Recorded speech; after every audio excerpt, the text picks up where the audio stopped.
গত 4-5 বছরে কিন্তু মানে Bangladesh securities and exchange commission কিন্তু বিভিন্ন ওয়েতে আমাদের ম্যানেজমেন্টের উপর কিন্তু অনেক রকমের প্রভাব রেখেছিল। 17 বছর ধরে তো আছি, এইরকম খারাপ সিচুয়েশন তো অ্যাকচুয়ালি বেশ অনেকবারই আমরা দেখেছি।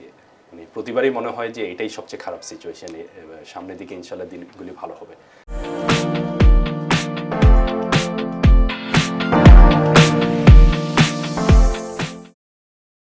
সুপ্রিয় দর্শক, আপনাদের সবাইকে স্বাগত জানাচ্ছি বাণিজ্য প্রতিদিনের বিশেষ আয়োজন প্রতিদিনের অর্থ বাণিজ্য। আমরা এই অনুষ্ঠানে আলোচনা করে থাকি অর্থনীতির বিভিন্ন দিক নিয়ে। আজকে আমরা আলোচনা করব পুঁজিবাজারের বর্তমান অবস্থা এবং আগামী দিনে আসলে পুঁজিবাজারটা আমরা কেমন দেখতে চাই। আজকের অনুষ্ঠানে অতিথি হিসেবে আমাদের মাঝে উপস্থিত আছেন ঢাকা স্টক এক্সচেঞ্জের সদস্য, মিডওয়ে সিকিউরিটিজের ব্যবস্থাপনা পরিচালক জনাব আশিকুর রহমান। আপনাকে আমাদের অনুষ্ঠানে স্বাগত জানাচ্ছি। ধন্যবাদ আমাকে আমন্ত্রণ করার জন্য। আসলে আমি শুরুতেই আপনার কাছে একটু জানতে চাই, আপনি এই যে বর্তমান বাজার পরিস্থিতি নিয়ে কীভাবে এটাকে মূল্যায়ন করবেন? বর্তমান বাজার পরিস্থিতি খুবই খারাপ অ্যান্ড আমি তো এই ইন্ডাস্ট্রিতে আলহামদুলিল্লাহ 17 বছরের মতন আছি। 2025-এ এসে যে এখনও এই টাইপের বাজার দেখবো, এটা মানে আমার চিন্তা করতেই খুব খারাপ লাগে। বাট এই বাজারটা এখন যে দেশের যে কারেন্ট সিচুয়েশন, ইকোনমিক বলেন পলিটিক্যাল বলেন, এই বাজারের অ্যাকচুয়ালি ফুল রিফ্লেকশন কিন্তু ওটাতে, যে আপনার যত আনসার্টেনটি থাকবে ইকোনমিক্স বা ইন্টারনাল পলিটিক্যাল স্ট্রাকচার, ওই অনুযায়ী কিন্তু বাজার যে খুবই ভালো হবে এটা এক্সপেক্ট করাটাও কিন্তু ইরাশনাল। সো আমি মনে করি যে সব কিছু মিলায় কিন্তু বাজারের পরিস্থিতি যে মানে আস্থা নেই, এটা শুধু যে পুঁজিবাজারের জন্য তা না, এটা আমাদের ইকোনমিক সাইডেও অনেকটুকু আনসার্টেনটি আছে, ইন্টারনাল পলিটিক্স এটা নিয়েও অনেকটুকু আনসার্টেনটি আছে। এখন গ্লোবাল কিছু পলিটিক্যাল সিচুয়েশন, ডোনাল্ড ট্রাম্প আসার পরে যে হেজেমনিটা যে একটু চেঞ্জ হচ্ছে, এটা নিয়েও আমার মনে হয় দেশের মধ্যে একটা ইম্প্যাক্ট পড়বে। সো এটা মিলেই কিন্তু আপনার দেখেন যে মানে বড় বড় বিনিয়োগকারী বলেন বা যেসব বিনিয়োগকারীর বিনিয়োগ করার মতন ক্যাপাসিটি আছে, তারা সবাই একটা ওয়েট অ্যান্ড সি মোমেন্টেই আছে, যে এরকম একটা সিচুয়েশনে আমি কি এখন বিনিয়োগ করবো নাকি আমি একটু পরে বিনিয়োগ করবো, যখন সার্টেনটি লেভেলটা একটু বেটার হবে। তো এই যে এই পরিস্থিতি ধরেন আপনারা যারা অপারেশনের সাথে ইনভলভ বা আপনার প্রতিষ্ঠান আপনি চালাচ্ছেন, আপনি আসলে কিভাবে সেটাকে রিকভারি করছেন? সো যেটা আমি বললাম যে 17 বছর ধরে তো আছি, এইরকম খারাপ সিচুয়েশন তো অ্যাকচুয়ালি বেশ অনেকবারই আমরা দেখেছি। মানে প্রতিবারই মনে হয় যে এটাই সবচেয়ে খারাপ সিচুয়েশন, সামনের দিকে ইনশাল্লাহ দিনগুলি ভালো হবে। অ্যান্ড মাঝে মধ্যে হয়তো দিনগুলি ভালো হয়েছে, বাট আমাদের যে মানে প্রেডিকশন যে আরও বেটার হবে, যেটা হওয়া উচিত আমাদের জিডিপি অনুযায়ী, আমাদের কান্ট্রির যে গ্রোথ হয়েছে ওই অনুযায়ী, ওটা আনফর্চুনেটলি কোন সময় হয় নাই। So basic fundamentals matter. আপনি যদি আপনার ইনস্টিটিউশনের কস্ট কমিয়ে যদি ওভার এক্সপোজার যদি না করেন, এভাবেই কিন্তু চলতে হচ্ছে। এখন আমরা হয়তো বা এজ এ ইনস্টিটিউশন আমরা মোটামুটি আলহামদুলিল্লাহ উই আর ওয়েল ক্যাপিটালাইজড, আমাদের কস্ট স্ট্রাকচার মোটামুটি অনেকটু ভালো ছিল, আমরা কোনো সময় ওভার লেন্ডিং করিনি অ্যান্ড ওভার এক্সপোজারও কোনো কিছুতে যাইনি। অ্যান্ড ইনফ্যাক্ট আমাদের 17 বছরে আমরা অ্যাকচুয়ালি এক্সপ্যান্ডও করেছি, আমাদের কাস্টমার বেসও বেড়েছে, আমাদের ব্রাঞ্চও বেড়েছে, বাট আমরা সবসময় একটা র্যাশনাল মানে প্রেডিক্টেবল একটা মডেল নিয়ে আমরা বেড়েছি। তো ওই অনুযায়ী আমরা আলহামদুলিল্লাহ মানে কারেন্ট সিচুয়েশনে হয়তো বা ভালো আছি, সামনে কী হবে শিওর না। বাট এই সিচুয়েশন যে শুধু আমার জন্য তা না, সবাই অনেকটুকু এটা পেন ফিল করছে। যাদের বেশিটুকু ওভার এক্সপোজার ছিল তারা অনেক সাফার করছে, যারা হয়তো বা একটু র্যাশনালভাবে মুভ করেছে তারা সার্ভাইভাল মোডে আছে, বাট লস কম বেশি সবারই আছে। আপনি যেটা বলতেছিলেন যে খুব কষ্ট হচ্ছে, আসলে আমরাও বাজারে দীর্ঘদিন যাবৎ ইনভলভ আছি, সেই জন্য আমরাও বুঝতেছি এটা কষ্ট। অনেক প্রতিষ্ঠানে ইতিমধ্যে তাদের এমপ্লয়ি কমানোর একটা চিন্তাচারা করেছে। আপনি আপনার জায়গা থেকে কি সেটা একই পথে আপনি হাঁটছেন আপনারও? না, আমি কোম্পানি অ্যাকচুয়ালি আমরা যেভাবে চালাই আমাদের মিডওয়ে সিকিউরিটিজ লিমিটেড, আমরা অলওয়েজ মার্কেটের প্রেডিক্টেবিলিটি অনুযায়ী আমাদের এইচআর ওভাবে থাকে। আর আমরা অনেকটুক ডিজিটাল শিফটিং হয়েছে, আমি নিজেই ডিজিটাল শিফটিং করেছি 2016 থেকে। সো আমাদের নিজস্ব মোবাইল অ্যাপ আছে এখন ট্রেডিং করার জন্য, আমাদের নিজস্ব মিডওয়ে পোর্টাল আছে যেখানে বিনিয়োগকারী নিজে বাই সেল করতে পারে, তার টাকা ডিপোজিট উইথড্র সব কিছুই করতে পারে। এগুলির বেনিফিটটা হলো যে তখন ওই অনুযায়ী আমার ব্রাঞ্চ লেভেলে যে খরচটা, যে রিটেল যে খরচ বা আমার যে সাঙ্ক কস্টগুলি থাকে ওগুলি অনেকটু কমিয়ে এনেছি আমরা। আমি চাই না যে কাউকে কোনো সময় বলার জন্য যে তোমার আর এখানে চাকরি নেই। আলহামদুলিল্লাহ আমাদেরকে ওরকমভাবে বলতে হয় না, বাট যদি দেখে যে ক্যারিয়ার অপরচুনিটি গ্রোথ যদি না থাকে, তখন হয় কি আপনার কিছু ভালো ভালো এমপ্লয়ারি কিন্তু অন্যান্য জায়গায় শিফট করবে। তারা যে পুঁজিবাজারে অন্য কোথাও শিফট করবে ওটাও যে না, তারা হয়তো বা দেখেছে যে পুঁজিবাজার নিয়ে তো একটা সমস্যা, আমার এখানে ক্যারিয়ার বিল হচ্ছে, ইন্ডাস্ট্রি ছেড়ে দিচ্ছে। ইন্ডাস্ট্রি ছেড়ে এটা হলো তাহলে তো আমাদের আগামী দিনে যে যারা বাজারকে নেতৃত্ব দেবে বা বাজার পরিচালনা, তো আমরা তার এই হিউম্যান রিসোর্স একটা বড় ক্রাইসিসে আমরা যাচ্ছি। অ্যাবসলিউটলি, এটা ব্রোকারেজ লেভেলে এমপ্লয়ি বলেন, এটা তো একটা বিশাল ক্রাইসিস। প্লাস আমি মনে করি যে আমাদের ব্রোকারেজ লেভেলের এমডি লেভেলেও যদি বলেন যে কত ভালো হিউম্যান রিসোর্স ক্রিয়েট হয়েছে, কতগুলি ভালো এমডি আপনি অ্যাকচুয়ালি পাবেন যাদের এগেনস্টে আপনি কোনো রকমে বলতে পারবেন না যে তারা তাদের ব্রোকারেজ ভালোভাবে রান করেনি। এটা ক্রিয়েট হচ্ছে না। এটা খারাপ ইন্ডাস্ট্রি থেকে আপনি কিন্তু ভালো প্রফেশনালদেরকে যে গড়ে তুলতে পারবেন, এটা নট রিয়েলি পসিবল। সো এটা একটা কনস্ট্যান্ট স্ট্রাগল। এই যে নতুন ইন্টারমিডিয়েট গভর্নমেন্ট আসার পরে পুঁজিবাজারের সংস্কারের জন্য একটা ট্রান্সপোর্ট করেছে, তার মাধ্যমে আবার কিছু ওনারা এই কাজগুলোকে আরেকটু সহজ করার জন্য ফোকাস গ্রুপ করেছে। আপনি সেই ফোকাস গ্রুপের সদস্য। তো আসলে আপনারা কোন কোন জিনিসগুলোকে খুব জোর দিয়ে উঠিয়ে নেওয়ার চেষ্টা করতেছেন? সো টাস্ক ফোর্স যখন আমাদেরকে ইনভাইট করেছে, যে ওনারা বলেছে যে আমাদেরকে বিসেক 17টা টার্মস অফ রেফারেন্স দিয়েছে, যে অনুযায়ী ওনাদেরকে কিছু ডেলিভারেবলস আছে বিসেকের কাছে। আমরা যখন 17টা আইটেম করেছি, আমরা দেখেছি যে এই 17টা আইটেম যদি আমরা মোকাবেলা করি, এটা একটা লম্বা প্রসেস হয়ে যাবে। সো আমাদের ইন্টারনাল কনভারসেশনে আমাদের রেফারেন্সটা ছিল যে মিনিমাম কয়েকটা ইস্যু নিয়ে, যেটা মার্কেটের জন্য খুবই ইম্পর্টেন্ট, ইমিডিয়েট, খুব তাড়াতাড়ি একটা সলিউশন করতে হবে, এগুলিকে আমরা টার্গেট করতে চাচ্ছি। সো আমরা 3টা জিনিস আমরা মনে করি যে মার্কেটের জন্য ইমিডিয়েট একটা ইস্যু, সেটা হলো যে আপনি পাবলিক ইস্যু রুল, কীভাবে ক্যাপিটাল রেজিংটা হবে, মার্জিন লোন কীভাবে এই জিনিসটাকে ফর্মালাইজ করা হবে, so that impact on market and clients and ইন্টারমিডিয়েটসটা মানে কমে আসবে। আর লাস্টটা হলো মিউচুয়াল ফান্ড।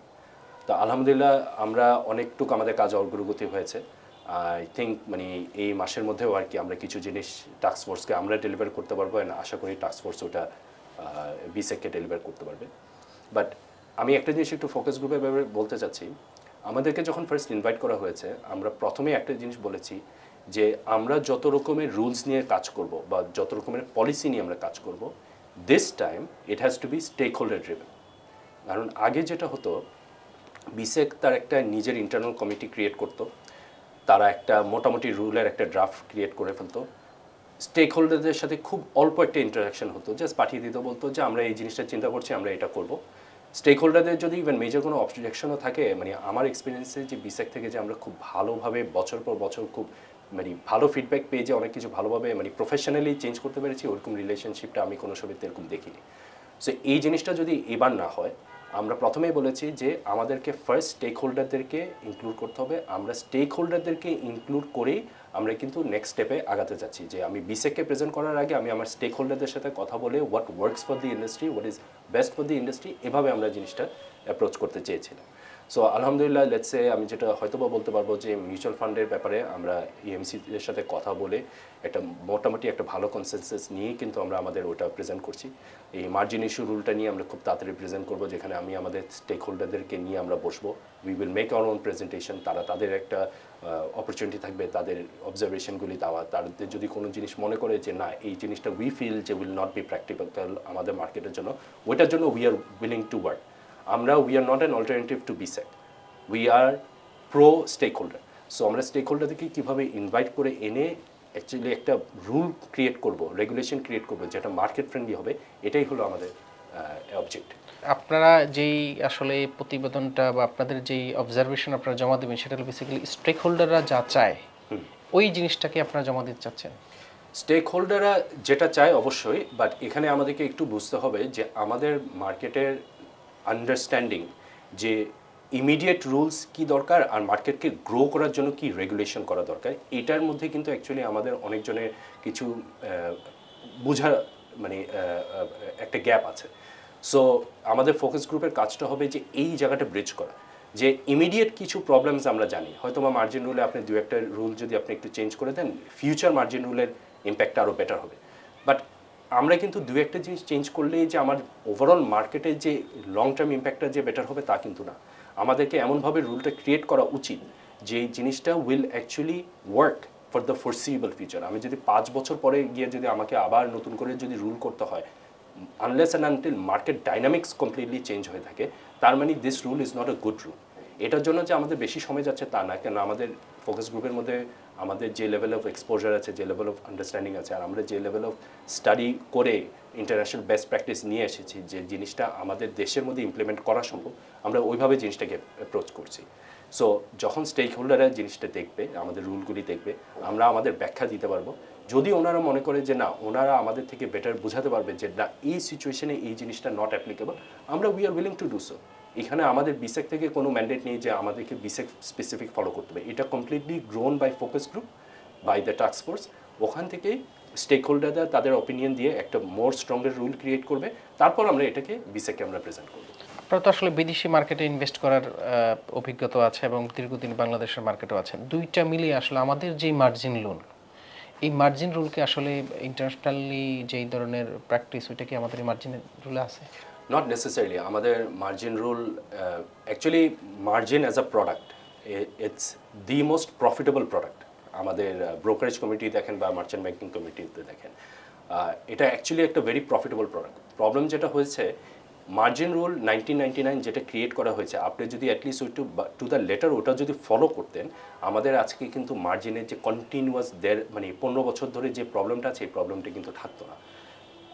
বলা আছে ডেট টু ইকুইটি রেশিও 125% যখন আসবে, আপনাকে ফোর্স সেল করতে হবে, ইনস্টিটিউশনদেরকে ফোর্স সেল করতে হবে, ব্রোকার বলেন, মার্চেন্ট ব্যাংক বলেন।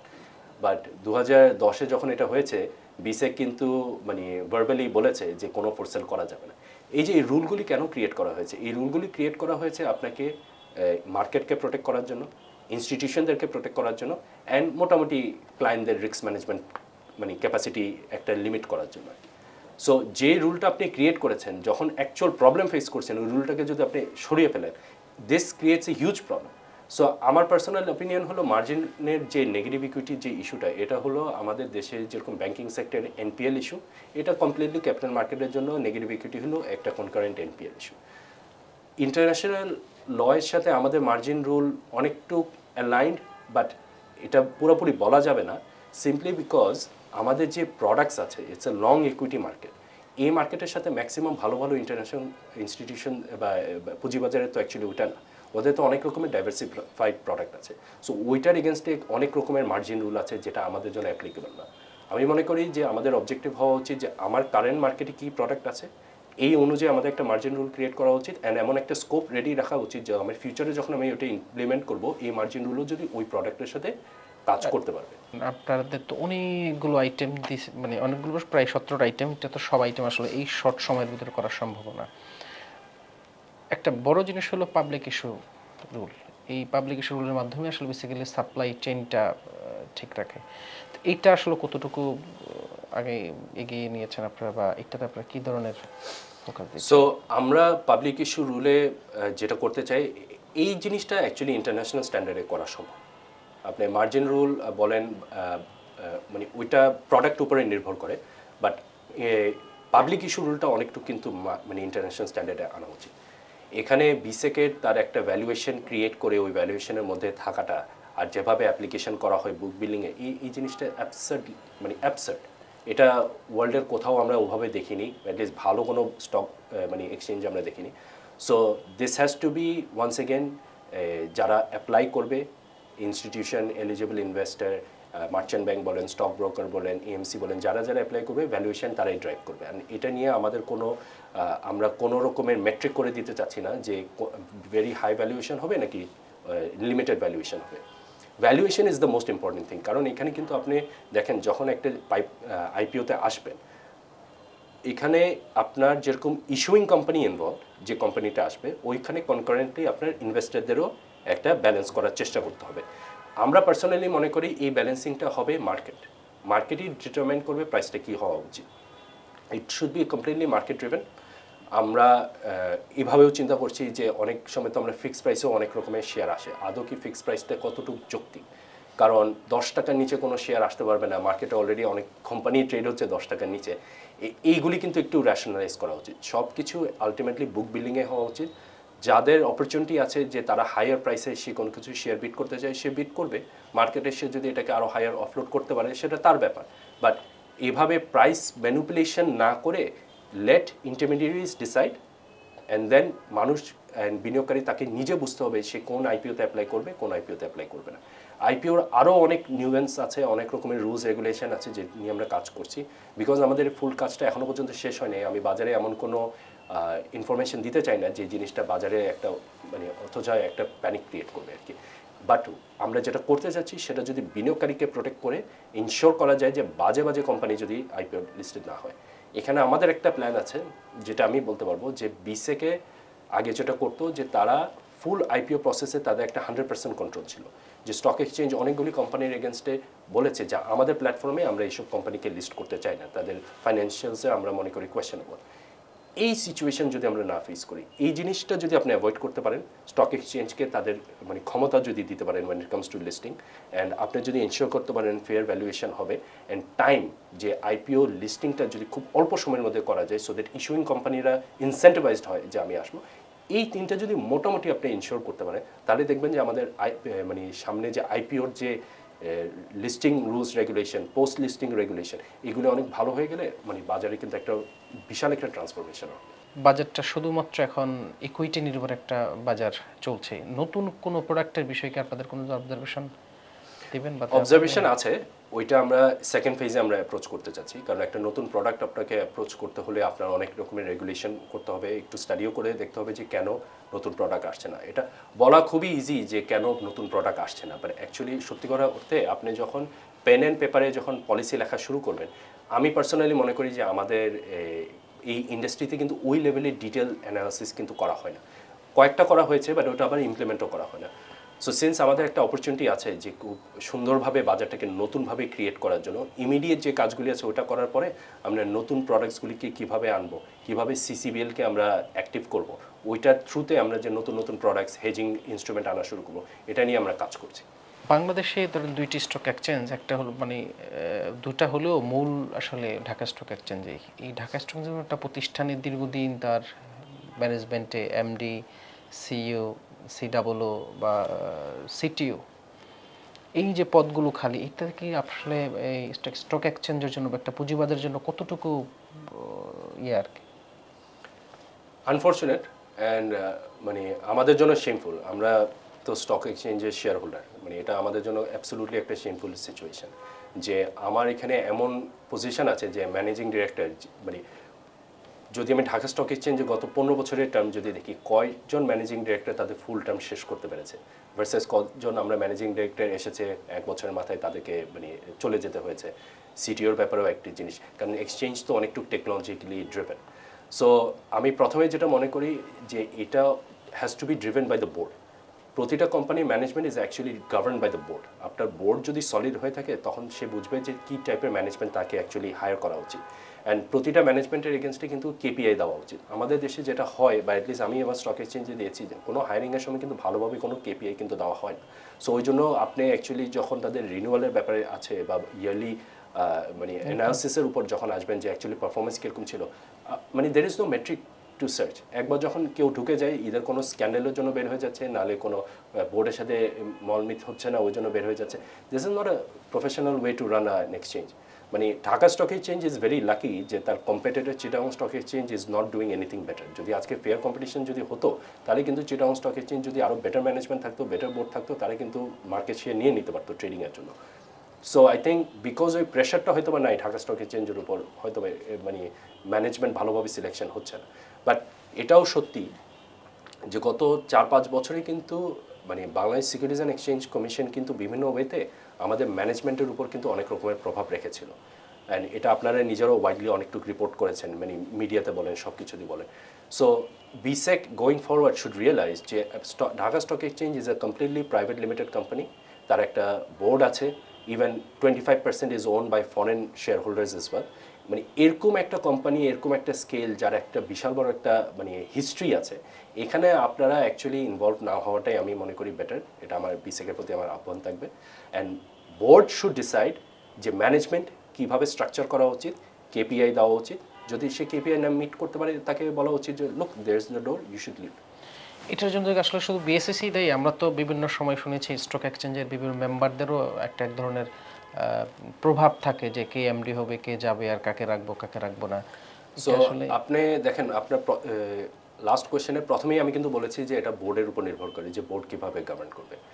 এখন আমাদের এখানে যে মেকআপটা আছে এখানে 5 জন হলো আর 7 জন হলো ইন্ডিপেন্ডেন্ট ডিরেক্টর, 4 জন হলো শেয়ার হোল্ডার ডিরেক্টর, আর একজন হলো আমাদের strategic investor, and 1 is the managing director. বোর্ডের মেকআপটা যদি দেখেন অনেকটুকু কিন্তু ইন্ডিপেন্ডেন্ট ডিরেক্টররা সবাই কিন্তু nominated from, even though Dhaka stock exchange থেকে নমিনেশনটা হয়, অ্যাপ্রুভড হয় কিন্তু বিসেক থেকে। সো আপনি যদি আমাকে বলেন যে আমাদের সব ইন্ডিপেন্ডেন্ট ডিরেক্টররা খুব ট্রান্সপারেন্টভাবে কাজ করেছে, এটা তো অ্যাকচুয়ালি আমি অ্যাকসেপ্ট করতে পারবো না। আপনারা নিজেরাও এটা নিয়ে অনেক সময় রিপোর্টিং করেছে। ইন ফেয়ারনেস, যে কোনো বোর্ডে যদি বোর্ডটা যদি প্রফেশনাল না হয়, বিভিন্ন মেম্বার যদি বলেন শেয়ার হোল্ডার ডিরেক্টরও বলেন বা ইন্ডিপেন্ডেন্ট ডিরেক্টরও বলেন, তারা কিন্তু অবশ্যই কিছু না কিছু ইনফ্লুয়েন্স রাখতে চাবে।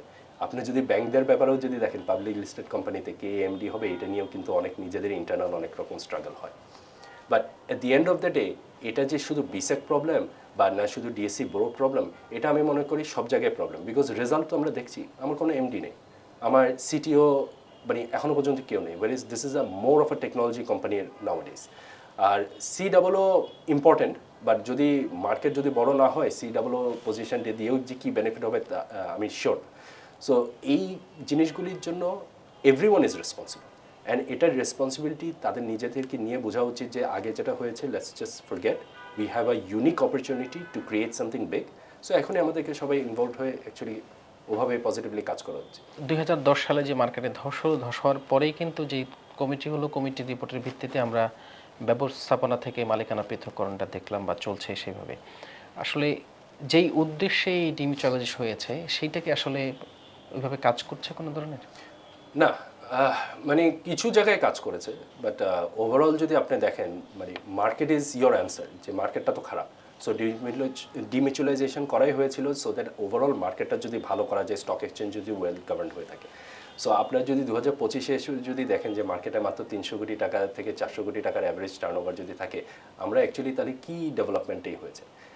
ডিমিউচুয়ালাইজেশন অন পেপার ইজ মানে not a bad idea, but আপনি ডিমিউচুয়ালাইজেশন করার সময় আপনি বাংলাদেশ সিকিউরিটিজ অ্যান্ড এক্সচেঞ্জ কমিশনকে মানে ইউনিল্যাটারাল পাওয়ার দিয়ে দিয়েছে।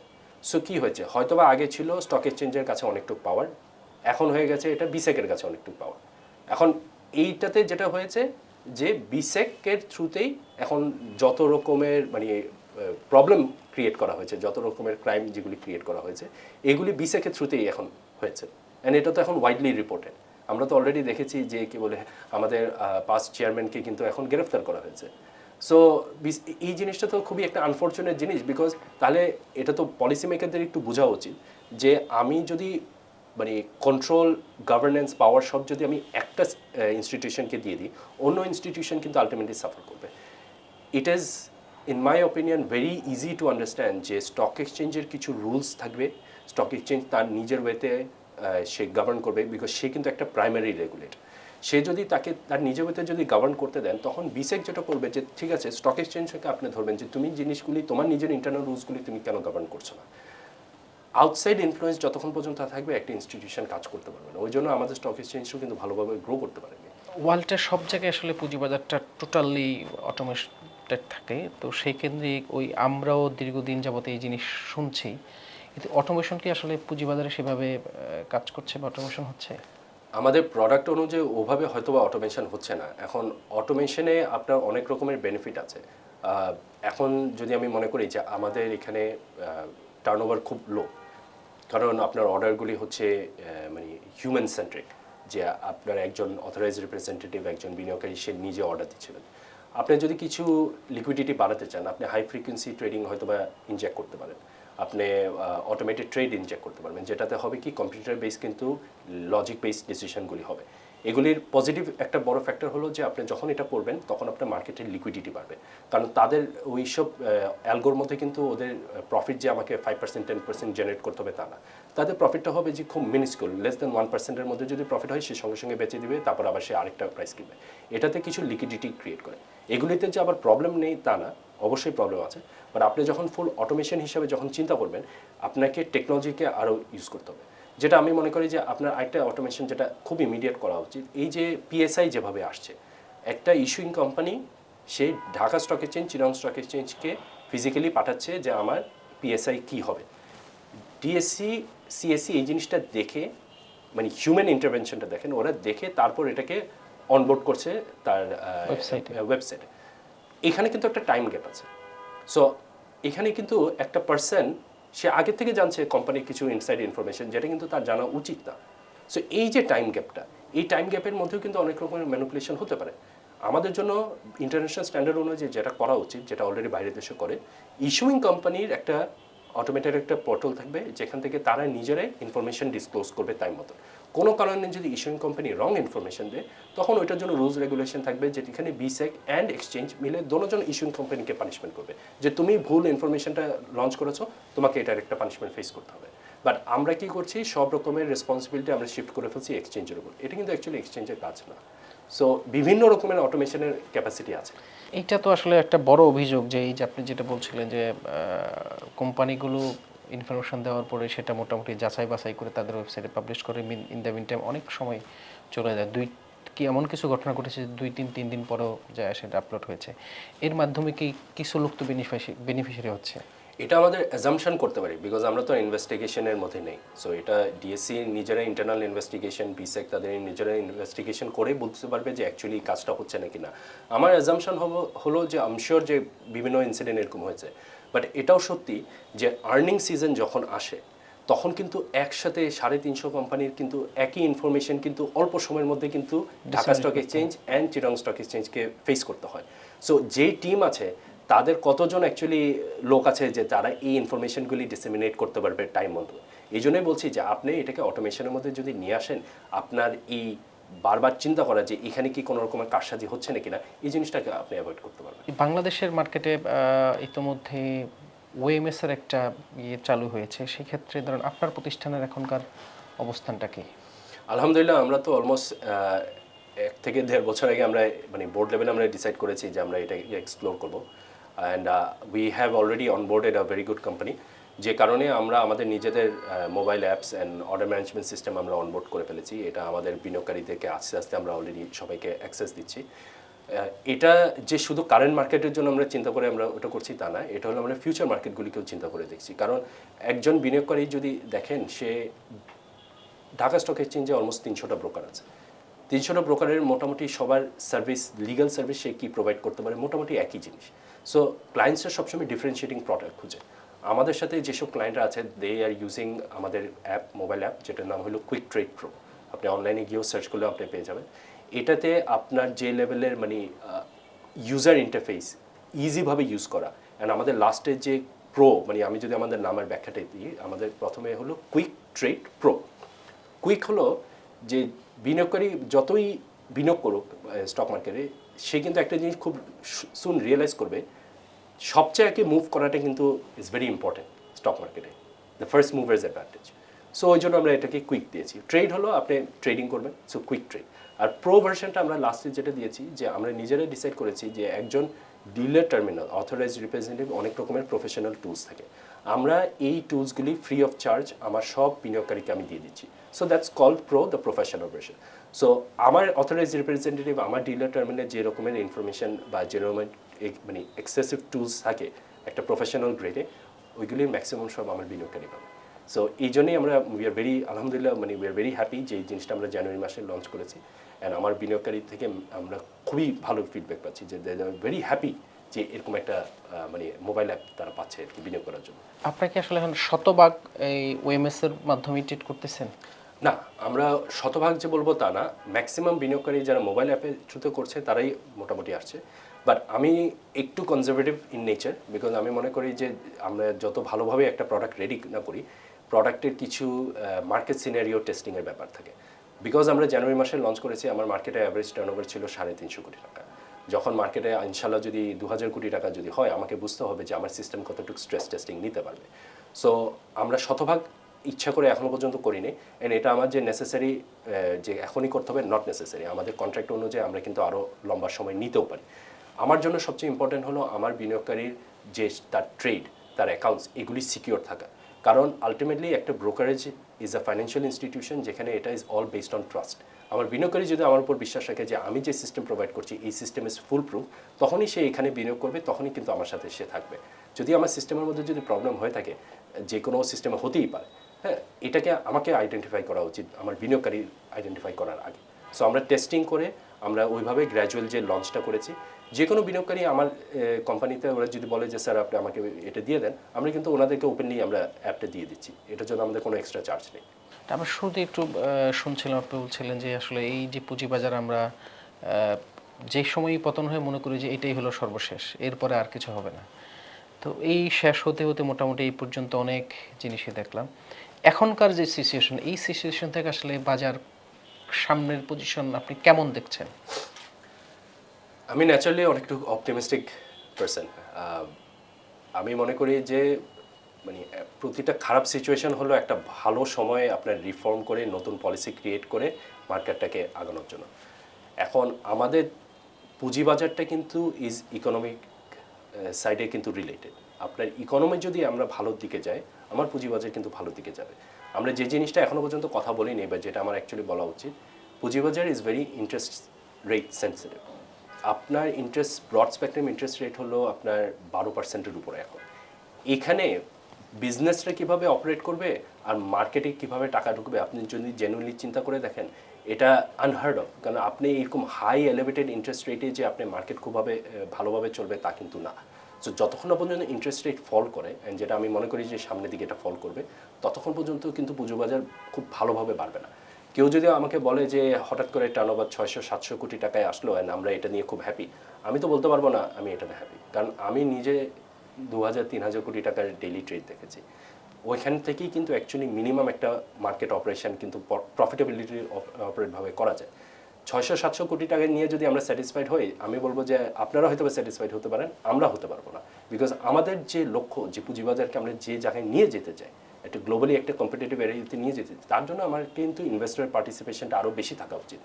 সো মোস্ট ইম্পর্টেন্ট জিনিস হলো আপনাকে ইন্টারেস্ট রেট যদি কমে আসে, পুঁজিবাজারে দেখবেন যে আপনার অ্যাকচুয়ালি কিন্তু রিস্ক টেকিংটা বেড়ে যাবে, টার্নওভার বেড়ে যাবে।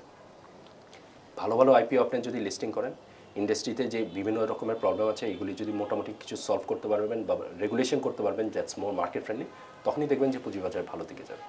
ইন্টারেস্ট রেট এখন কি মার্কেট ডাউনের পেছনে কি ইন্টারেস্ট রেটটার বড় বাধা? অবশ্যই। আমি পার্সোনালি আমি বলতে পারবো যে আমাদের মিডওয়েতে যেটা হয়েছে, যে আমাদেরকে অ্যালাউ করা হয়েছে গভর্নমেন্ট সিকিউরিটি বন্ডসে বিনিয়োগ করার জন্য অলমোস্ট 1.5 বছর আগে। বাংলাদেশ ব্যাংক, বিসেক, সিডিবিএল সবাই মিলে আমরা মানে কর্পোরেট গভর্নমেন্ট সিকিউরিটিজ বন্ডে বিনিয়োগ করার মতন আমাদেরকে অ্যালাউ করা হয়েছে। সো যখন এটা অ্যালাউ করা হয়েছিল, তখন গভর্নমেন্ট সিকিউরিটিজের 2 ইয়ার, 5 ইয়ার, 10 ইয়ার রেটগুলি ছিল আপনার 8-8.5%-এর মধ্যে। আমরা আমাদের ক্লায়েন্টদেরকে জানাতাম যে আমাদের নতুন প্রোডাক্ট আছে, আপনি যদি অকশন করতে চান করতে পারেন। আমার প্রতি সপ্তাহে প্রতি টিউসডেতে তো অকশন হতো, আমার এখানে অকশন হয়তো 1 লাখ টাকা এরকম হতো আর কি। যখনই রেটস 10-এর উপরে যাওয়া শুরু করেছে, অ্যান্ড ইনফ্যাক্ট 11-এর উপরে যখন যাওয়া শুরু করেছে, প্রতি সপ্তাহে টিউসডে যে অকশন হতো, প্রতি রবিবারে আমার অলমোস্ট 8 মাস আমার অ্যাভারেজে আমার বিনিয়োগকারীরা আপনার বিনিয়োগ করেছে 20 থেকে 50 লাখ টাকার মতো। 1 লাখ থেকে 20 থেকে 50? হ্যাঁ, এখন 1 লাখ তো মনে করেন একজন হয়তো বা অ্যাপ্লাই করতো, কারণ আপনার 1 লাখের কমে অ্যাপ্লিকেশন হয় না। বাট আমার নিজের বিনিয়োগকারীরা যখন দেখলো যে market situation very down, but আমার একটা কাউন্টার প্রোডাক্ট আছে যেখানে আমি 11, 11.5, 12.5% পর্যন্ত আমি রেট পাচ্ছি, ইন্টারেস্ট রেট পাচ্ছি, and it's government securities, the most secure আপনার প্রোডাক্ট, মানে সরকার back product, and it's very easy to access. আমি জাস্ট আমার ব্রোকারকে বলে দেবো যে তুমি আমার অ্যাকাউন্ট থেকে টাকা নিয়ে আমার জন্য অ্যাপ্লাই করো, ভেরি সিম্পল। মেইন কাজটা কিন্তু ব্রোকারের। আমরা অলমোস্ট 8 মাস ধরে প্রতি সপ্তাহে আমার অ্যাভারেজে 20 থেকে আমাদের অলমোস্ট 50 লাখের মতন এই রেঞ্জে আমার টাকা ইনফ্লো হয়েছে ওইখানে। সো এই টাকাটা কিছুটুক তো ক্যাপিটাল মার্কেট থেকে বের হয়েছে, বাট মেজরিটি আমরা যেটা মানে দেখেছি সেটা হলো মেজরিটি বের হয়েছে কিন্তু তাদের নিজেদের পার্সোনাল সেভিংস থেকে, হয়তোবা তাদের এফডিএস ছিল, বা হয়তোবা সবসময় টাকা ছিল পুঁজিবাজারের জন্য, বা দেখেছে যে মার্কেট তো ভালো না, আমি কেন বিনিয়োগ করবো। সো আপনি যখন রেট ফল করা শুরু করবেন, যেটা এখন রেট ফল করা শুরু করছে, আমাদের কিন্তু অ্যাপ্লিকেশন কিন্তু অনেকটু কমে এসেছে। আমাদের লাস্ট অকশন অ্যাপ্লিকেশন বোধহয় 10 লাখ টাকার মতন ছিল। সো আমি মনে করি যে রেট যদি 11.5 বা 10-এর কাছাকাছি চলে আসে, আমার ওই সাইডে অ্যাপ্লিকেশনটা অনেক কমে আসবে, আর আমার ইকুইটি সাইডে অ্যাপ্লিকেশন বা ইকুইটি সাইডে ইনভেস্টমেন্টটা আরেকটু বেড়ে যাবে। আমাদের দেশে মার্কেটটা একটু ডাউন হলেই আমরা সরকার থেকে সেই টাকার যে সাপোর্ট, তারল্য সংকট বলে আমরা ফান্ডের জন্য দৌড়াদৌড়ি করি। ইন্টারন্যাশনাল মার্কেটে কি আসলে এরকম প্র্যাকটিস আছে যে মার্কেট ফল করলে গভর্নমেন্ট সেটা টাকা দিয়ে রিকভারি করে? এটা নির্ভর করে আপনি ইন্টারন্যাশনাল মার্কেটে কোথায় দেখেন। চায়নাতে এটা হয়, হ্যাঁ, and the Chinese market is among some of the biggest market. ওরা রিসেন্টলি তাদের একটা মার্কেট স্টেবিলাইজেশন ফান্ড ক্রিয়েট করেছে। বাট আমি যেটা বলবো, this is not good practice and ultimately এটা কিছু সলভ করে না। এটা হলো আপনার সাময়িক একটা সলিউশন দেয়। অ্যান্ড এই জিনিস তো আমরা আগেও করেছি। একই জিনিস করেও যদি আপনি এখনও পর্যন্ত ভালো কোনো সিচুয়েশন যদি না আনতে পারেন, এটাতে অ্যাপ্রোচ করে কোনো বেনিফিট হবে না। আপনি জোর জবস্তি করে কাউকে বিনিয়োগ করাতে পারবেন না, স্পেশালি যারা বড় বিনিয়োগকারী বা যাদের অ্যাকচুয়ালি বিনিয়োগের ভালো আইডিয়া আছে। Prices are very low. এই প্রাইসে কিন্তু অ্যাকচুয়ালি এখনও পর্যন্ত অনেক বিনিয়োগ কিন্তু হচ্ছে। যারা স্মার্ট বিনিয়োগকারী তারা কিন্তু ভালো ভালো ব্লু চিপ কোম্পানি কিন্তু অল্প অল্প কিনে নিচ্ছে। আপনি বলতে পারেন যে তাহলে এদের প্রাইস বেশি বাড়ছে না কেন? বাড়বে কেন? ওরা তো আর মানে প্রাইস ম্যানিপুলেশন করার জন্য তারা আসেনি। তারা এসেছে যে আমি প্রতিদিন অল্প অল্প করে কিনে আমি একটা হোল্ডিং ক্রিয়েট করবো। ভালো শেয়ারের দাম কিন্তু অ্যাকচুয়ালি কিন্তু পড়ছেও না। অ্যান্ড এইসব company despite all the economic challenges, তাদের আর্নিংস কিন্তু মোটামুটি বেশ ভালোই আছে কম্পেয়ার টু এভরিওয়্যার এলস। আমাদের পুঁজিবাজারে আনফর্চুনেটলি যেটা হয়েছে যে আপনার ইনভেস্টেবল কোম্পানি তো 10 থেকে 15টার বেশি নেই। আপনি যতক্ষণ না পর্যন্ত ওটা বাড়াবেন, মানে এই কন্টিনিউয়াস এই সাইকেলের মধ্যে আপনি থাকবেন। বাজে কোম্পানি বাড়বে, সবাই এটার পিছনে ঝাঁপাবে, কেউ এখান থেকে প্রফিট করবে, মেজরিটি এখানে লস করবে। তখন সবাই মানে বিনিয়োগকারী মানে হাহাকারে কমপ্লেইন করবে যে আমাকে তো সরকারই আমাকে বাঁচানো উচিত। কারণ এখানে কিন্তু responsibility ultimately Sarkar. বিসেক is part of government, ওরাই অ্যালাউ করেছে আপনার বাজে বাজে কোম্পানিকে লিস্ট করার জন্য। সো এটার রেসপন্সিবিলিটি ওরা কিন্তু অ্যাভয়েড করতে পারবে না যতক্ষণ না পর্যন্ত ভালো কোম্পানি আপনি না আনবেন। বিনিয়োগকারীর যে কষ্ট এটা আপনি সলভ করতে পারবেন। এই সিচুয়েশন আসলে বিনিয়োগকারীদের বিষয়ে মানে আপনার কি বলার করা উচিত? বিনিয়োগকারীদের ধৈর্য, ধৈর্য সব কিছুই তো একটা পরীক্ষা। ধৈর্য ছাড়া অ্যাকচুয়ালি কিছুই করার নেই। কারণ আমি কোনো বিনিয়োগকারীকে এইভাবে বলতে পারবো না যে আপনি এখন কিনে আরও অ্যাভারেজ করেন। কারণ আমি তো প্রথমেই বলেছি, আমি নিজেও শিওর না যে আমরা সবসময় ফিল করি যে এটাই সবচেয়ে ডাউন, এর চেয়ে বেশি আর নামবে না। বাট মানে সিকলিক্যালি তো আমরা মানে এই জিনিসগুলি ফেস করে এসেছি। ধৈর্যটা একটা বিশাল বড় জিনিস। আমি মনে করি যে যারা ধৈর্যে মানে থাকতে পারে তারাই আলটিমেটলি বেনিফিশিয়াল হয়। আপনি এটা শুধু পুঁজিবাজারের জন্য তা না, এটা আমি মনে করি লাইফেও সব কিছু আছে। আমি একটা ছোট একটা উদাহরণ দিই। আমরা ফ্লোর প্রাইসের আগ থেকে আমরা সবসময় বলে আসি যে মানে বিনিয়োগকারী যদি মার্কেটকে অ্যাট রিস্ক মনে করে তারা সবসময় ব্লু চিপ কোম্পানিতে বিনিয়োগ করা উচিত। ফ্লোর প্রাইস দিয়ে কিন্তু ব্লু চিপ কোম্পানির প্রাইস মেকানিজম, মার্কেট ডাইনামিক্সটা পুরোপুরি ডিস্ট্রয় করা হয়েছে। এটা নিয়ে কারোর কোনো মানে দ্বিমত থাকার কথা না। দেখেন, যেসব বিনিয়োগকারী এই 2টা বছর ফ্লোর প্রাইসে ছিল, ভালো ভালো স্ক্রিপ্টে ছিল, যখনই পেরেছে অ্যাভারেজ করেছে বা হোল্ড করেছে, তারা কিন্তু 2টা বছর ডিভিডেন্ড পেয়েছে। হয়তো বা 3% ইয়েল্ডে পেয়েছে, অসুবিধা নেই, পেয়েছে তো কিছু। অগাস্টে 5 তারিখের পরে কি হলো?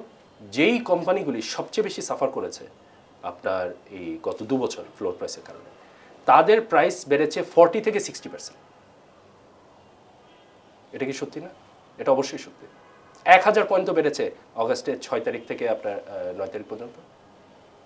ওই কোম্পানিগুলি কিন্তু সবচেয়ে বেশি র্যালি করেছে। সো যারা ধৈর্য ছিল তখন, তারা কিন্তু এটার বেনিফিট পেয়েছে।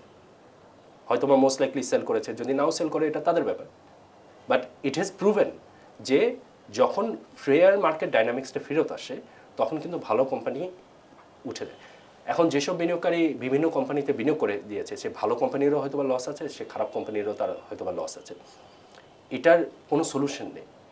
কারণ আমরা যে এনভায়রনমেন্টে আছি, এখান থেকে নতুন করে স্ট্র্যাটেজি করে ন্যাভিগেট করার থেকে আমি পার্সোনালি মনে করি আপনি ধৈর্য থাকবেন, মার্জিন লোন নেবেন না। কারণ এই মার্জিন লোন এমন একটা product, it is designed two speculative market ছাড়া কিন্তু মার্জিন লোন নেওয়ার কিন্তু কোনো যুক্তি নেই। আমরা হয়তো বা যত ভালো মার্জিন রুল আমরা মানে পেশ করি, market will always be at risk because of leveraging, and investors will always be at risk. যারা লোন ছাড়া মানে বিনিয়োগ করেছে, যারা মনে করেছে আচ্ছা ঠিক আছে এই বছরটা হয়তো আমার কোনো রিটার্ন আসছে না, তাদের জন্য মানে কোনো প্রেশার নেই যে আমাকে অ্যাটলিস্ট আরও এক্সট্রা টাকা দিতে হবে। বাট যারা মার্জিন লোনে নিয়েছে তারা তো আনফর্চুনেটলি মানে মারাই গেছে। সো এটা তো 2010-এও হয়েছে, এটা 2022-এর পর থেকেও কিন্তু একই জিনিস হচ্ছে। লোন নিয়ে মানে শেয়ার মার্কেটে বিনিয়োগ করাটা অ্যাকচুয়ালি সবার জন্য না, খুবই লিমিটেড সফিস্টিকেশন বিনিয়োগকারীরা হয়তো বা করতে পারে। বাট আমার জন্য ইন জেনারেল আমি সব বিনিয়োগকারীকে বলি যে আপনারা প্লিজ এই কাজটা করবেন না। আপনারা মোটামুটি এখন এই থার্ড জেনারেশন পুঁজিবাজার চলছে, কোনো কোনো জায়গায় সেকেন্ড জেনারেশন। অনেকগুলো প্রতিষ্ঠান ইতিমধ্যে তাদের এই যে ক্লায়েন্টের টাকা তারা নিয়ে মোটামুটি চলে গেছে, উধাও হয়ে গেছে এটা বলি। এখন তারা ধারে ধারে ঘুরছে। তো এই যে বিনিয়োগকারীদের সুরক্ষা, আপনি একজন ব্রোকার, আপনাকে বিশ্বাস করে একজন ক্লায়েন্ট আপনার এখানে টাকা জমা দিয়েছে, অ্যাকাউন্ট করেছে, সেই টাকাটা এখন সে টাকাও নাই, শেয়ারও নাই। সেক্ষেত্রে আপনাদের এই জেনারেশন সেটা নিয়ে আপনারা কী চিন্তা করছেন বা তাদের সুরক্ষার জন্য আপনারা কী করতে পারেন? সো যদি আমি আমার মিডওয়ের ব্যাপারে বলি, আপনার এখন তো আমরা নিজস্ব ওএমএস লঞ্চ করেছি। ওইখানে তো ডেটা তো আর আমি ম্যানিপুলেট করতে পারবো না, কারণ এই ডেটাটা ভেরিফাইড হয় ডিএসসি, সিডিবিএল সব জায়গা থেকে, যে আপনার অ্যাকচুয়ালি কত শেয়ার আছে। এটা কিন্তু কোনো ওয়েতে আমার ম্যানিপুলেশন করার কোনো ওয়ে নেই। সো আমার এখানে যারা যেসব বিনিয়োগকারী আসবে তারা কিন্তু তাদের মোবাইল অ্যাপের থ্রুতেই কিন্তু দেখতে পারবে যে তার শেয়ার আছে। টাকার ব্যাপারে যদি বলেন, টাকার ব্যাপারে ম্যানিপুলেশন করার অ্যাকচুয়ালি একটা অপরচুনিটি আছে, সব জায়গায় অপরচুনিটি আছে। আমরা বিসেক এখন আনএডিটেবল ব্যাক অফিস ক্রিয়েট করার চেষ্টা করেছে, যেটা মোস্ট লাইকলি এপ্রিলের 30 তারিখ থেকে এটা এনফোর্সড হবে। সো ওইটা করলেও কিন্তু কিছু বেনিফিট হবে, বাট মূল উদ্দেশ্য কি অ্যাকচুয়ালি কি জানেন, বিনিয়োগকারীকে নিজে অ্যাকচুয়ালি ফলো আপ করতে হবে যে আমার অ্যাকাউন্ট অ্যাকচুয়ালি কি সেফ আছে নাকি না, আমার টাকাটা কি জেনুইনভাবে সেফ আছে নাকি না, শেয়ার কি সেফ আছে নাকি না, এটা কিন্তু কনফার্ম করা খুবই ইজি। এটা আপনি সিডিবিএল থেকেও কিন্তু রিপোর্ট জেনারেটেড করে নিতে পারবেন। সব জায়গায় বিনিয়োগকারীকে যেটা করা উচিত, সে ইনশিওর করা উচিত সিডিবিএলে যে তার অ্যাকুরেট তথ্যগুলি কি দেওয়া আছে নাকি, তার নাম ঠিক আছে নাকি, তার মোবাইল নাম্বার, তার ইমেল অ্যাড্রেস অ্যান্ড তার হোম অ্যাড্রেস, এইগুলি কি অ্যাকচুয়ালি ঠিক মতন করা আছে নাকি। কেউ যদি বলে যে ভাই আমি এটা কেমন করবো, এটা ভেরি ইজি, আপনি সিডিবিএলের ওয়েবসাইটে যাবেন। সিডিবিএলের ওয়েবসাইটে গিয়ে আপনি নিজেই চেক করতে পারবেন যে আপনার আইডি অনুযায়ী আপনার সব ইনফরমেশন ঠিক আছে নাকি। কারণ সিডিবিএল খুব ভালো কাজ করে, তারা কিন্তু রেগুলারলি প্রতি মাসে ইমেল করে আপনাকে একটা স্টেটমেন্ট পাঠায় যে আপনার পিও অ্যাকাউন্টের আন্ডারে কতগুলি শেয়ার আছে। সো আপনি প্রতি মাস যদি সিডিবিএল থেকে পান, আপনি কিন্তু জানবেন যে আমার ব্রোকার কি অ্যাকচুয়ালি আমাকে অ্যাকুরেট ইনফরমেশন দিচ্ছে নাকি। টাকার ব্যাপারটা হলো যে এটা অনেকটু আস্থার উপর। আপনি যদি মনে করেন যে না আপনি এখানে টাকা রাখতে চান না, আপনি আপনার ব্যাঙ্ক অ্যাকাউন্টে নিয়ে যান। আপনার তো অ্যাকচুয়ালি ব্রোকারের সাথে কিন্তু তার শেয়ারটাই হলো মোর ইম্পর্টেন্ট, কারণ আপনি তো শেয়ার আপনি নিজে কোথাও রাখতে পারবেন না, টাকাটা হলো ইম্পর্টেন্ট। আপনি যখন শেয়ার কিনবেন তখন আপনি টাকাটা দেবেন। যদি মনে করেন যে আমার এখন কেনা শেষ, আমি টাকাটা উইথড্র করে দিতে চাচ্ছি, আপনি উইথড্র করে নেন। আমাদের ইন্ডাস্ট্রিতে আরেকটা জিনিস একটু বলবো, Dhaka stock exchange, Chittagong stock exchange মিলে কিন্তু আমার 500টার উপর ব্রোকার আছে। বাট অ্যাকচুয়ালি রিয়েলি আপনি যদি চিন্তা করেন, ব্রোকার ফেলিয়ার কিন্তু হয়েছে 10টার কম। এই জিনিসটা কিন্তু আমি সবাইকে একটু মাইন্ডে রাখতে চাই যে পেপারে অনেক লেখালেখি হচ্ছে যে ব্রোকাররা টাকা নিয়ে চলে যাচ্ছে, এই হচ্ছে সে হচ্ছে। আপনি রিয়েল হিসাবটা যদি দেখেন, 500 ব্রোকারের উপরে কিন্তু অ্যাকচুয়ালি কিন্তু 10টা broker and less, I don't think it's even 10, 10টা ব্রোকারের নিচেই কিন্তু অ্যাকচুয়ালি ব্রোকারেজ ফেলিয়ার হয়েছে। ওই অনুযায়ী যদি আমি অ্যাকচুয়ালি ব্যাঙ্কিং সেক্টরে দেখি, যেখানে 62 ব্যাঙ্কসের মধ্যে কিন্তু আপনার 10 ব্যাঙ্কসের কিন্তু অলমোস্ট নেট অ্যাসেট ভ্যালু কিন্তু নেগেটিভ। 7টা ইসলামী ব্যাংকের এগেনস্টে তো মানে গভর্নর নিজেই বলতেছে তারা টাকা নেই, তাদের পার্সেন্টেজ রেশিওটা আরও অনেক বেশি। ইন্স্যুরেন্স কোম্পানিতেও যদি দেখেন, এদের পার্সেন্টেজ রেশিও অনেক বেশি। So on a global scale আমি মনে করি আমরা ঢাকা স্টক এক্সচেঞ্জের যারা ব্রোকাররা আছে তারা কিন্তু তাদের নিজেদের ক্লায়েন্ট প্রোটেকশনটা আমরা সবসময় বুঝতাম। কয়েকটা ব্রোকারেজ খারাপ করবে, প্রতিটা ইনস্টিটিউশনে প্রতিটা ইন্ডাস্ট্রিতে যেরকম ভালোও থাকবে খারাপও থাকবে, বাট আমি মনে করি ওভারঅল ব্রোকারেজ ইন্ডাস্ট্রির মধ্যে আমাদের অ্যাকচুয়ালি ব্রোকাররা কিন্তু খুব ভালোই আছে। বিকজ এখানে একটা বড় ইম্পর্টেন্ট জিনিসটা কি জানেন, আমাদের ম্যাক্সিমাম নেট অ্যাসেট ভ্যালু কিন্তু আমাদের ঢাকা স্টক এক্সচেঞ্জের শেয়ারের উপর আছে। সো আমার স্টক এক্সচেঞ্জের মধ্যে সব ব্রোকারেজ যদি খারাপ কাজ করে, আমার যে ভ্যালুটা আছে ওটা তো ভ্যালু কমতে থাকবে। আমার আন্ডারলাইনিং ভ্যালু ঢাকা স্টক এক্সচেঞ্জের ভ্যালুটাই তো কমবে, বিনিয়োগকারী তো এখানে আসবে না। সো আমি মনে করি যে এটা অনেকটুকু আমরা নিজেরাই প্রোটেক্ট করি, আমরা সবসময় এটা প্রোটেক্ট করে এসেছি। 10টা চেয়ে কমও ব্রোকার ফেল করতে পারে, এটার জন্য রুলস রেগুলেশন করা উচিত। আমরা নিজেরাও সবসময় এটা নিয়ে আমরা খুব সচেতন থাকি। বাট আলটিমেটলি প্রতিটা জিনিসের মধ্যে আপনি 100% ফুল প্রুফ কিছুই পাবেন না, এটা বাস্তব। ধন্যবাদ আমাকে এতক্ষণ সময় দেওয়ার জন্য। আপনাকেও ধন্যবাদ আমাকে আমন্ত্রণ করার জন্য। এতক্ষণ দেখছিলেন বাণিজ্য প্রতিদিনের বিশেষ আয়োজন প্রতিদিনের অর্থ বাণিজ্য। আজকের অনুষ্ঠানে অতিথি হিসেবে উপস্থিত ছিলেন ঢাকা স্টক এক্সচেঞ্জের সদস্য, মিডওয়ে সিকিউরিটিজের ব্যবস্থাপনা পরিচালক জনাব আশিকুর রহমান। আজকের মতো এখানেই বিদায় নিচ্ছি। আগামীতে নতুন কোনো অতিথি নিয়ে আপনাদের সামনে আবার হাজির হব। ততক্ষণ পর্যন্ত আপনারা ভালো থাকবেন, আপনাদেরকে ভালো রাখুক। আল্লাহ হাফেজ।